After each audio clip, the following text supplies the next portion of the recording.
Welcome to our cranial nerve assessment video. This is our client, Lauren, and our clinician, Shanna. Today we'll be assessing all 12 cranial nerves. For cranial nerve number 1, olfactory, the clinician will ask the client. All right, can you smell this for me?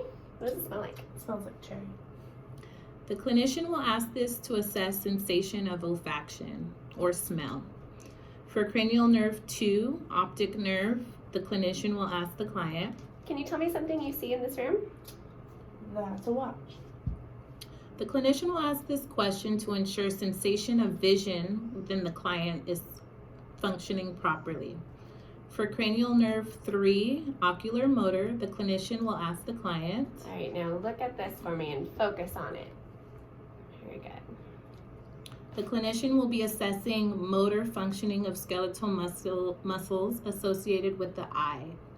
For cranial nerve 4, trochlear, the clinician will ask the client. Now look at this for me again and follow it. Good job.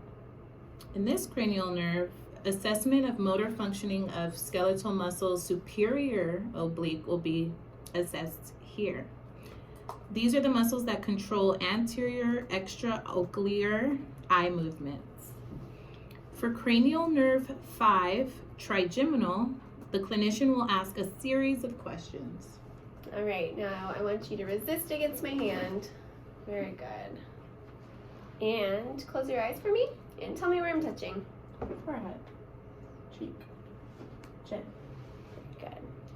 The clinician will be assessing both motor and sensory function here. When the clinician placed her hand on the client's chin, assessment of skeletal jaw muscles used for mastication were assessed. When the clinician asked the client to close their eyes and asked if they felt sensation of forehead, midface, and jaw, the clinician was assessing tactile and pain of these areas.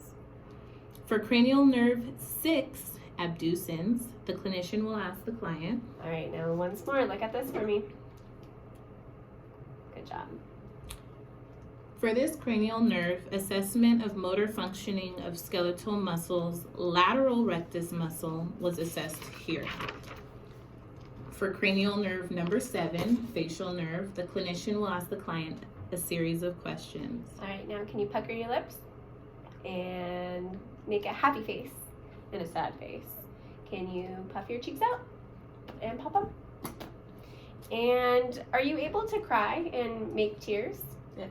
And are you able to have saliva in your mouth? Yes. Okay. The clinician assessed motor and sensory functioning here in this nerve.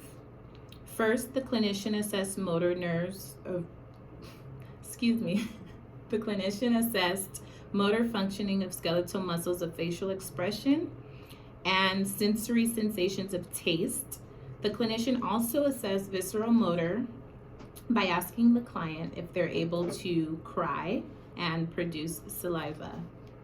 For cranial nerve number 8, vestibulocochlear, the clinician will ask the client. All right, now I want you to stand up for me. And can you stand on your right foot? How about your left foot? Very good. Have a seat. The clinician assessed sensation of balance in this nerve. We can assume the client was able to hear based off of the ability for her to answer questions in previous nerves assessed. Overall, this nerve assessed sensations of hearing and balance. For cranial nerve number 9, glossopharyngeal, the clinician will ask the client. Now, when you brush your teeth, are you able to have a gag reflex ever? Yes. The clinician assessed motor functioning of skeletal muscle called stylopharyngeus. For cranial nerve 10, vagus, the clinician will ask the client. Now I want you to say, ah. And can you cough for me? And if something goes down the wrong pipe, are you able to cough it out? Yes. The clinician assessed motor functioning of the larynx and pharynx skeletal muscles. The clinician also assessed sensations from the pharynx, larynx, epiglottis, and functioning of heart and viscera to transverse colon. Cranial nerve 11, accessory nerve. The clinician will ask the client. All right, now I want you to shrug both of your shoulders. All right, now can you look towards me? And look towards this way. All right. The clinician is assessing function of skeletal muscles, sternocleidomastoid and trapezius. If you notice, the client is having difficulty shrugging ipsilateral shoulder and turning her head in the ipsilateral direction of the brain lesion. Cranial nerve 12, hypoglossal, the clinician will ask the client. All right, now I want you to try and push your tongue towards me on this side. Can you push it towards this side? Very good. All right, now stick your tongue out for me. Oh, okay. The clinician is assessing motor function of all skeletal tongue muscles. The client is having difficulty deviating her tongue ipsilaterally when protruded.